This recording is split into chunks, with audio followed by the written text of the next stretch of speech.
ओम शांति। बाबा ने कहा, संबंधों से याद तो करते हो, लेकिन फ़र्क क्या हो जाता है।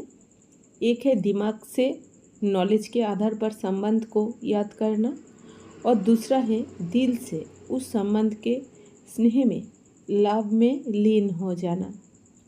आधा तो करते हो, बाकी आधा रह जाता है। इसलिए थोड़ा समय तो ठीक रहते हो, थोड़े समय के बाद सिर्फ दिमाग से ही संबंध को याद किया तो दिमाग में दूसरी बात आने से दिल बदल जाता है। फिर मेहनत करनी पड़ती है।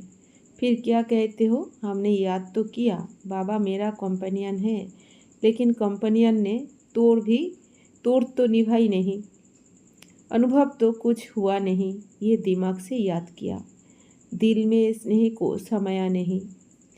जब भी कोई बात दिमाग में आती है तो वह निकलती भी जल्दी है, लेकिन दिल में समा जाती है तो उसको चाहे सारी दुनिया भी दिल से निकलना चाहे तो भी नहीं निकल सकती। तो सर्व संबंधों को समय प्रमाण, जिस समय जिस संबंध की आवश्यकता है फ्रेंड की, और याद करो बाप को, तो मज़ा नहीं आएगा। इसीलिए जिस समय जिस संबंध की अनुभूति चाहिए उस संबंध को स्नेह से दिल से अनुभव करो। फिर मेहनत भी नहीं लगेगी और बोर भी नहीं होंगे, सदा मनोरंजन। तो इस वर्ष क्या करेंगे, मेहनत से निकलना है। हर मास सिर्फ ओके लिखना और कुछ नहीं लिखना। ओके से समझ जाएंगे कि मेहनत से निकल गए। लंबे लंबे पत्र नहीं लिखना, नहीं तो कहते हैं कि पत्र तो लिखा, जवाब नहीं मिलता। ऐसे नहीं है कि आपके पत्र पहुंचते नहीं हैं। पत्र लिखना शुरू करते हो और वहाँ कंप्यूटर में पहले आ जाता है, पोस्ट में पीछे पहुंचता है। वैसे बाप दादा इतने लंबे पत्रों का रोज़ की मुरली में सबको जवाब देता है। रोज़ पत्र लिखते हैं। इतना लंबा पत्र कोई लिखता है तो इतने अपने सामान को देखो। परमात्मा का कितना प्यार है आप सबसे, परमात्मा का प्यार है तब पत्र लिखते हैं, अर्थात मुरली में उत्तर भी देते हैं और याद प्यार भी देते हैं। अगर कोई भी क्वेश्चन उठता है या कोई भी समस्या सामने आती है तो मुरली से रिस्पॉन्स मिलता है। तो फिर कभी शिकायत नहीं करना कि उत्तर नहीं आया। बाकी अच्छा करते हो, जो दिल में बात आती है वो बाप के आगे रखना, अर्थात दिल से निकल दिया वो भले करो, लेकिन शॉर्ट लिखो। पत्र जब लिखते हो तो उसी समय दिल तो हल्की हो जाती है ना, क्योंकि दे दिया। फिर दूसरे दिन की मुरली उस विधि से देखो कि जो मैंने पत्र लिखा उसका उत्तर क्या है, रिस्पॉन्स मिलता तो है ना। बेहद का बाप है तो पत्र भी बेहद का लिखेगा, छोटा थोड़े ही लिखेगा।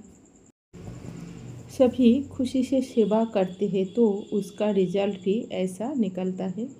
जैसा समय समीप आ रहा है, समय के साथ सफलता भी समीप आ रही है।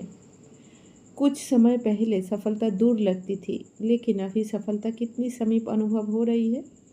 अभी कोई भी कार्य करते हो तो आता है ना कि सफलता हुई पड़ी है। सबकी स्थिति भी सहज योगी की बढ़ती जाती है।